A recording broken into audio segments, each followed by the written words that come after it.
Bonjour et bienvenue dans ce nouvel épisode de Champagne. Cette semaine, nous allons parler de l'infinité des possibilités qui nous sont offertes. Certains d'entre nous sont terrorisés à l'idée de cette infinité et d'autres, au contraire, se trouvent très confortables à cette idée. Champagne.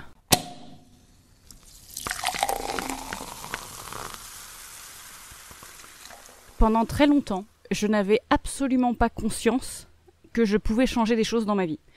Je vivais, je faisais mes choix au quotidien. Qu'est-ce que je vais manger ce midi ? Qu'est-ce que je vais faire ce soir ? Est-ce que j'ai envie de me lancer dans un nouveau sport ?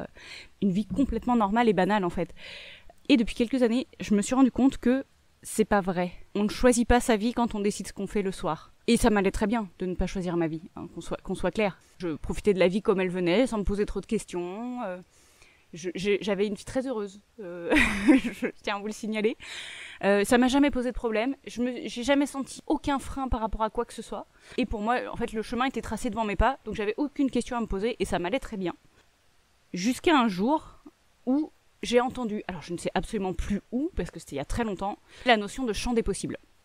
Donc on m'a expliqué que à un instant T, il y avait des choses que je considérais comme complètement impossibles. En fait, ça ne venait même pas à l'esprit.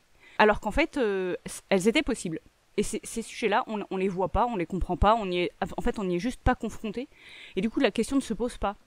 Par exemple, si je vous dis là tout de suite, est-ce que ce serait possible pour vous de venir travailler dans 3 mois en Thaïlande ? Par défaut, il y a l'immense majorité des gens, 1, qui ne s'est jamais posé la question, 2, qui va se dire, mais non, moi je peux pas, j'ai mon travail ici, je suis en CDI, je vais quand même pas quitter mon CDI, et puis j'ai des enfants qui sont à l'école, ça va être compliqué, et puis mon mari jamais va vouloir me suivre, du coup c'est impossible qu'on aille en Thaïlande. Et en fait la question ne se pose même pas, c'est juste, bah non, c'est pas possible que j'aille travailler en Thaïlande, point. Et en fait c'est ça que je viens de challenger. Dans votre vie actuellement, est-ce que vous êtes le moi d'avant, c'est-à-dire la personne qui, quand on lui pose cette question, dit, bah non, c'est évident que c'est pas possible, puis qu'est-ce que tu voudrais que j'aille faire en Thaïlande ? Ou est-ce que vous faites partie de la team moi maintenant, qui va se dire « Ah, bah ouais, ça pourrait être possible. Est-ce que ça m'intéresse ? Si ça m'intéresse, je vais essayer de creuser en voyant comment pourrait être ma future vie à venir vivre en Thaïlande. » Et se poser la question, ça peut prendre un quart d'heure, hein. On n'est pas obligé d'y rester 3 mois pour se poser la question de la viabilité du truc, mais juste se dire « Est-ce que ça m'intéresserait ? Si oui, qu'est-ce que je pourrais faire ? » Et là, la réflexion peut prendre beaucoup plus longtemps si, en effet, on a un fort intérêt pour la question qu'on vient de se poser. Et après, bah, quelles sont les actions que je mets en place pour y arriver, pour y aller ? Et puis voilà. Et je suis certaine que toutes les personnes qui m'écoutent là, aujourd'hui, que vous pourriez venir vivre et travailler en Thaïlande. Si vous en avez envie, réalisez que, c'est possible. Il y a des offres d'emploi en Thaïlande. A priori, c'est un pays relativement développé, qui a une industrie, une infrastructure. Il n'y a pas que des chasseurs-cueilleurs, hein, je vous informe au cas où vous ne connaissez pas le pays. Il y a énormément de tourisme en Thaïlande, par exemple. Donc, si vous voulez travailler en Thaïlande, l'une des portes d'entrée, c'est le tourisme. Déjà, vous parlez votre langue. Avec un coup de bol, vous en parlez une deuxième. En fait, c'est simple sur le principe. Après, c'est compliqué pour y arriver. Il y a du travail à faire. Mais sur l'idée, c'est simple. Est-ce qu'il y a 2 minutes avant que le podcast commence, vous vous disiez « Ah bah oui, je pourrais tout à fait travailler en Thaïlande ». Je pense que la réponse est non. Et le fait que quelqu'un pose la question fait que votre océan de possibilités vient de s'agrandir d'un coup. Parce que vous vous rendez compte que c'est peut-être possible de faire ça. Et si vous, votre plus grand rêve, c'est pas de venir travailler en Thaïlande, mais c'est de découvrir la vie en Amazonie, vous pourriez peut-être, à cet instant-là, où il y a déjà 5 minutes si vous êtes précurseur, vous dire, bon, si c'est pas si compliqué finalement d'aller travailler en Thaïlande, pourquoi est-ce que moi je pourrais pas m'installer en Amazonie et vivre pendant 6 mois la vie que j'ai toujours eu envie de vivre ? Alors après, évidemment, il y a les questions d'argent, il y a les questions d'organisation, il y a plein de questions. Mais en fait, quand il y a un problème, je suis intimement convaincue qu'il y a toujours une solution. Vraiment intimement convaincue. Tant que ça ne contredit pas les lois physiques de la nature, tout est possible. Mais genre, vraiment. Ça, c'était ma grande découverte. En fait, je me suis toujours autorisée à rêver. Et quand j'étais gamine, j'ai rêvé pouvoir poser le pied sur la Lune un jour. Mais vraiment. Et si aujourd'hui, on me propose d'aller poser le pied sur la Lune, eh ben, ce sera un rêve de gosse qui se réalisera. Et là, je suis en train d'en prendre conscience en même temps que je vous parle. C'est possible d'aller poser un pied sur la Lune. Il y a plein de missions, du coup, qui repartent en ce moment pour ça. Alors oui, je ne suis absolument pas astronaute, je n'ai absolument pas la condition physique pour faire ça, mais si je décide que c'est ce que je veux faire, eh ben en fait je peux le faire. Je peux m'entraîner, me former, prendre contact dans les différentes agences spatiales, découvrir comment un astronaute se forme, quel est le parcours à suivre, etc., etc. Alors, moi, j'ai 35 ans aujourd'hui, je suis relativement vieille, entre guillemets, mais quand je vois l'âge des personnes qui partent dans les prochaines sessions qui vont être prévues, là, notamment dans l'ISS, c'est des personnes qui ont 40-50 ans. J'ai encore 10 ans pour me former, faire du sport, me mettre au niveau, etc., etc. 10 ans, c'est énorme. En 10 ans, si je veux faire ça, je suis certaine que je peux avoir le niveau. C'est pas sûr que je serai retenue, évidemment, ça reste un concours, ça reste machin, mais je peux avoir le niveau. Et je dis ça en toute modestie, hein. Et je pense sincèrement que chacun d'entre vous peut aussi. Surtout qu'en plus, j'ai découvert qu'ils avaient ouvert des postes pour les personnes avec des handicaps. Donc vous avez même pas l'excuse de dire « Non mais moi j'ai un handicap, je peux pas faire ça. » Pouf, ça vole en éclats. Voilà, donc tout ça pour dire que ce fameux océan des possibilités, il est énorme et c'est hyper important de prendre conscience qu'en fait, il existe, il est devant vous et vous pouvez décider de faire ce que vous voulez faire. Si vous avez vraiment envie, faites un pas de plus en se disant « Bon, et si j'essayais de le faire vraiment, qu'est-ce que je ferais ?» Prenez de l'information, renseignez-vous, intéressez-vous au sujet qui vous intéresse de loin mais dans lequel vous ne vouliez pas mettre un petit doigt par peur de je ne sais quoi. Mettez votre petit doigt. Ça va vous prendre un peu de temps, un peu d'énergie, et ça va vous passionner de creuser un sujet qui vous intéresse, et vous avez zéro engagement derrière. Ça vous engage à rien d'acheter des bouquins sur la numérologie, parce que c'est ce qui vous passionne en ce moment. Un bouquin, ça va coûter, je sais pas, 20 € à tout casser. Faites-le. Prenez 3 heures pour le lire, et ça va vous apporter plein de nouvelles questions, plein de nouveaux sujets à creuser, une nouvelle ouverture d'esprit, et ça va augmenter d'autant plus votre champ des possibles. Aujourd'hui, vous vous dites, ce que je peux faire dans cette direction, c'est acheter un bouquin de numérologie et le lire. Et une fois que vous l'aurez fait, vous allez voir, il y a un nouvel océan qui s'ouvre là-dedans, en disant, mais la numérologie, en fait, c'est hyper vaste. Et puis vous pourriez vous dire, tiens, j'adorerais accompagner des gens, et donc de les aider via la numérologie à atteindre leur but. Et vous vous rendrez compte que finalement, ce qui vous intéresse, la numérologie, c'est cool, mais en fait, c'est le lien à l'autre. Et c'est justement ça. L'océan de possibilités s'ouvre au fur et à mesure qu'on avance. En aparté, je ne crois pas du tout à la numérologie, mais ça fait que justement cet argument est encore plus fort. Je sais pas si certains d'entre vous ont joué à des jeux vidéo. Il y a toujours des cartes qu'on a à explorer. Et je sais pas si vous voyez, le petit personnage sur sa carte, il est entouré de noir au début. Et ensuite, toutes les zones qu'on a visitées, elles s'éclairent. C'est-à-dire, on a la visibilité sur la carte pour savoir ce qu'il y a à l'intérieur de ces zones-là. Et bah, c'est exactement ça dans une vie. On est au milieu d'une map toute noire. Et si on n'avance pas, on a l'impression que le reste de la map est toute noire et qu'on ne la connaît même pas. On sait même pas qu'elle existe et qu'il y a un ailleurs en dehors de chez soi. Et dans la vie, que ce soit géographiquement ou intellectuellement, c'est exactement la même chose. Quand on découvre un nouveau sujet, on voit tout autour en se disant « Waouh, mais en fait, il y a tous ces trucs-là que je peux aller explorer. » On part dans une direction, on arrive au bout. Qu'on réussisse ou qu'on échoue, ce qu'on voulait faire, c'est absolument pas la question. Mais on arrive au bout du chemin et on se dit « Waouh, mais d'ici, je vois plein d'autres trucs. En haut de cette montagne, je vois que là-bas, il y a la mer. Je ne savais pas. Et ben, j'ai envie d'aller voir la mer. » Et donc, on y va. Le deuxième sujet qui vient avec ça, c'est le fait que malheureusement, dans une vie, on ne peut pas tout explorer. Parce qu'en effet, vous faisiez peut-être partie des gens qui savaient, avant cet épisode de podcast, que la vie a une immensité de choses à nous offrir, sauf que on ne peut pas tout faire. Par exemple, si moi je veux devenir championne olympique de gym, j'ai 35 ans, c'est un peu tard pour ma carrière. À un moment dans votre vie, vous allez vous rendre compte qu'il faut faire des choix. Pour moi, ça a été une douleur atroce. J'ai une curiosité immense et j'ai envie de découvrir 1 milliard de choses. D'ailleurs, je pense que c'était à une époque charnière dans ma vie de couple où je me suis dit « Ok, donc là, si je signe avec ce monsieur l'achat d'une maison, ça veut dire que on va rester ensemble au moins pour les 15 prochaines années de ma vie. Est-ce que c'est vraiment ce que je veux ? Est-ce que je me dis à cet instant-là, mais certes, mon amoureux est un homme extraordinaire, mais est-ce qu'il n'y en a pas un mieux dehors qui m'attend ? Et il y a un moment, quand on fait un choix, on se dit « Bah écoute, jusque-là, tout se passe très bien. Tu envisages que l'avenir se passe très bien avec cette personne. Fais le choix de te dire que, ok, c'est a priori lui avec qui tu vas rester dans les 10 prochaines années. » Un choix n'est jamais définitif, on est bien d'accord, mais il va restreindre votre univers des possibilités. Et ça, il faut en être conscient, c'est hyper douloureux. Par contre, une fois que vous avez décidé que, a priori oui, vous envisagez bien de vivre avec cet homme-là pour le reste de vos jours, et donc oui, ce jour-là, on se dit, ok, bah, mon océan des possibilités diminue. Il y a des choses que je peux pas faire. Est-ce que sortir en boîte tous les soirs m'apporterait vraiment plus sur le long terme que construire son couple ? La question est là. J'ai une petite image que j'adore et que malheureusement, du coup, on est en podcast donc je pourrais pas partager. Je vous la mettrai peut-être dans les notes de l'épisode. C'est imaginez un arbre. Vous êtes au niveau du tronc. Vous venez de naître. Donc l'ensemble des branches reste parcourable. Et dans votre vie, vous allez faire des choix. Vous allez choisir une branche. Puis ensuite, la branche va se subdiviser en d'autres petites branches. Vous allez prendre une autre branche, etc. Et en fait, à chaque instant de votre vie, vous êtes sur cette branche. Il y a derrière vous le champ des possibles sur lequel vous ne pourrez pas aller, parce que c'est les choix que vous n'avez pas faits. Par contre, devant vous, il reste encore la branche qui se subdivise. Et en fait, cette branche, elle reste infinie, puisqu'il y a tout plein de petites branches qui partent à chaque instant. Et vous avez encore énormément de choix qui s'offrent à vous. Donc ne vous sentez pas restreint d'avoir fait un choix.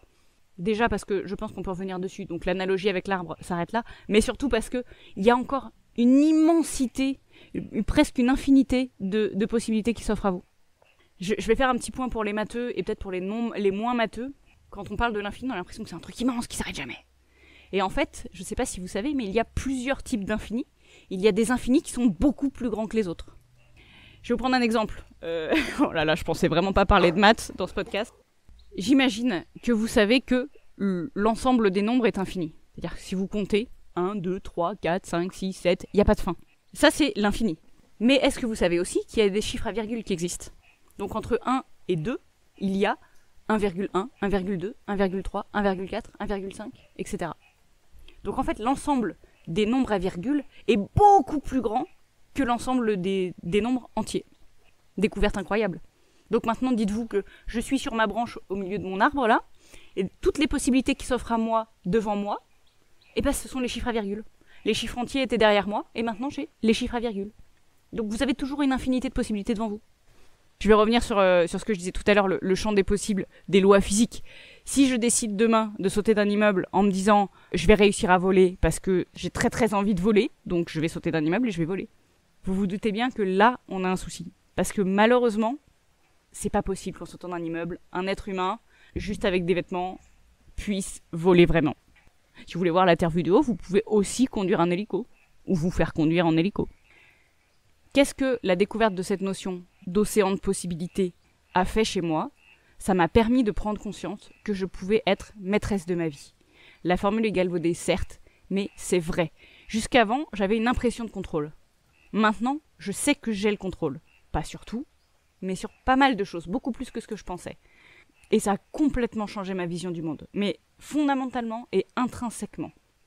On peut faire des choix, bons ou mauvais, partir sur un coup de tête à l'autre bout du monde en utilisant les 300 derniers euros qui nous restent pour nous acheter un billet d'avion, c'est possible. C'est possible. Après, vous arriverez sur place, sans le sou. Si vous n'avez rien préparé, vous ne savez pas le pays dans lequel vous arrivez, ça va être un peu galère. Mais si vous avez préparé votre voyage, que vous savez comment vous pourrez gagner 3 sous pour survivre, ou vous faire héberger, que vous arriverez à gérer la vie sur place, tentez.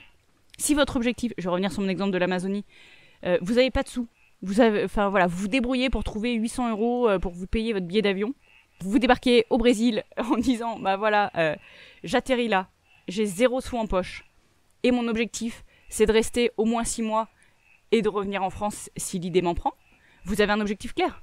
J'ai envie de passer 6 mois à vivre ici, il faut que je survive pendant 6 mois, et que j'arrive à récolter suffisamment d'argent pour me payer mon billet retour. Ça peut tout à fait, vous, en tant qu'auditeur, ne pas vous intéresser à titre personnel.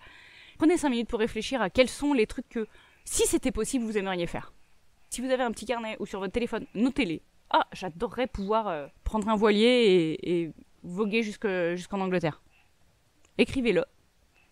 Réalisez à quel point vous vous dites non, c'est pas possible, déjà j'ai pas les sous pour m'acheter un voilier, et puis j'ai absolument pas mon permis bateau, et puis je travaille, et blablabla. Et notez ça. Tous les trucs qui vous viennent en lui disant, vous allez voir, il y en a plein qui vont vous dire mais non, c'est pas possible, pour telle et telle et telle raison. Prenez un peu de recul et dites-vous non mais ok, j'ai pas les sous pour m'acheter un bateau aujourd'hui, certes. Est-ce que ça se loue ? Est-ce que je connaîtrais pas quelqu'un qui a un bateau qui pourrait me prêter ? On sait jamais. Et regardez avec quelle facilité vous pouvez débunker chacun des arguments que vous êtes auto-trouvés naturellement. Naturellement, l'être humain est très fort pour se trouver des « Ah non, faudrait pas quand même, faudrait pas se mettre en danger ». C'est dans la nature humaine, je vous rassure, c'est pas vous qui avez un problème. C'est comme ça que l'humain a survécu avec les années, en faisant des trucs pas trop risqués. Ce qui fait que les hommes des cavernes ont quand même réussi à avoir une descendance et qui font qu'il y a encore des gens sur Terre aujourd'hui. Je vous suggère vraiment de faire ce petit exercice. Prenez 5 minutes. Alors je sais qu'on est dans un podcast, on a toujours la flemme de faire ce que la personne nous dit, parce que vous êtes en train de faire autre chose, c'est normal. Et encore une fois, l'exercice, ça va être de vous autoriser à penser que si, c'est possible de prendre 5 minutes, 5 petites minutes là tout de suite maintenant pour le faire. Si vous êtes au boulot, si vous êtes dans un endroit où vous dites je peux pas m'arrêter 5 minutes, allez aux toilettes. Faites-le aux toilettes. Vous avez le droit de vous absenter 5 minutes pour aller aux toilettes, quelle que soit votre situation. Donc voilà, un petit coup de pied aux fesses pour que vous puissiez le faire vraiment tout de suite maintenant et vous autoriser à avoir potentiellement 5 minutes de retard pour le prochain truc que vous apprêtez à faire. Est-ce qu'il y aura mort d'homme ? Je ne pense pas. Est-ce que ça peut changer votre vie ? Je pense, vraiment. Merci de m'avoir écouté. Ça a été un grand plaisir d'enregistrer ce premier podcast, parce que oui, c'est le premier podcast que j'enregistre. Donc désolé s'il est imparfait, c'est normal. J'espère que je pourrai progresser assez rapidement et vous proposer à chaque fois des épisodes de plus grande qualité. Je vous encourage à écouter la synthèse que je donne pour vous remémorer un peu tout ce que je viens de dire, après le petit jingle qui va suivre. Synthèse. En synthèse, ce qu'il faut retenir, c'est qu'il y a 3 manières de voir le monde. La première, qui est celle qu'on a vraiment par défaut, c'est « tout est impossible ». Sauf ce que je connais, ce que j'ai déjà fait. La deuxième manière de voir le monde, c'est « tout est possible ». Je sais que si je voulais, je pourrais partir sur la Lune, mais je le fais pas. Ça reste un rêve. Il n'y a pas de concrétisation derrière. Et la troisième manière de voir le monde, c'est « ok, j'ai décidé que ceci me faisait vraiment envie, et je considère que c'est un but à atteindre, et donc je vais mettre en place tout ce qu'il faut mettre en place pour y arriver ». Quand on parle de but, encore une fois, on ne parle pas forcément d'aller poser le pied sur la Lune. Ça peut être simplement de se dire « j'ai toujours adoré le dessin, j'adorerais pouvoir avoir ma propre expo de peinture, par exemple ». Voilà, donc je me dis dans 2 ans, j'aimerais pouvoir exposer dans une galerie de ma ville ou dans un bar de ma ville, et ensuite mettre en place toutes les actions qui vont derrière. S'il faut reprendre des cours de peinture, j'y vais. S'il faut trouver un club pour partager entre amoureux de la peinture, j'y participe. S'il faut acheter du matériel, je le fais. Si je dois trouver un lieu pour exposer, je les cherche, etc., etc. Ensuite, je suis intimement convaincue que tout problème a sa solution et que quand on veut, on peut. Si vous voulez vraiment faire profiter de votre art aux personnes autour de vous en cherchant une galerie pour exposer vos œuvres, vous trouverez. Aucun doute là-dessus. Et si c'est pas dans votre ville, ce sera peut-être dans la ville à côté. Le troisième point de cette synthèse, c'est que tout réside dans le fait qu'on essaye. Essayez et vous verrez. Les choses sont beaucoup plus faciles que ce qu'on imagine. Mais vraiment, faites-moi confiance là-dessus. J'aime beaucoup le petit exercice qui a découlé du premier exercice que je vous ai donné au-dessus, qui était « Trouver 5 minutes pour réaliser l'exercice que je vous demande ». Essayez de les trouver et vous verrez, vous les trouverez. Le 4e point de la synthèse, c'est que faire un choix, c'est se fermer à une infinité de possibilités. Mais une fois qu'on a fait ce choix, on peut avancer. Et là, il reste une autre infinité de possibilités à explorer. Merci à tous et très bonne journée.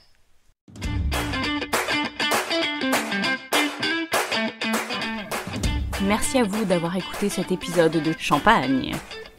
Champagne, c'est le podcast dans lequel je vous partage mes récentes découvertes qui m'ont permis un changement d'état d'esprit incroyable dans les 5 dernières années. J'espère ainsi vous donner envie de creuser des sujets qui ne vous seraient jamais passés à l'esprit et peut-être envisager de changer votre vie. Vous pouvez suivre le podcast sur Instagram, champagne-du-bas, point d'exclamation écrit en toutes lettres, puisqu'on ne peut pas mettre de signe de ponctuation dans le nom d'un compte Instagram, j'ai découvert ça. J'attends là-bas vos commentaires, questions, feedback pour m'aider à améliorer le podcast et à répondre à vos questions d'aujourd'hui. Je vous souhaite une très bonne écoute et à la semaine prochaine.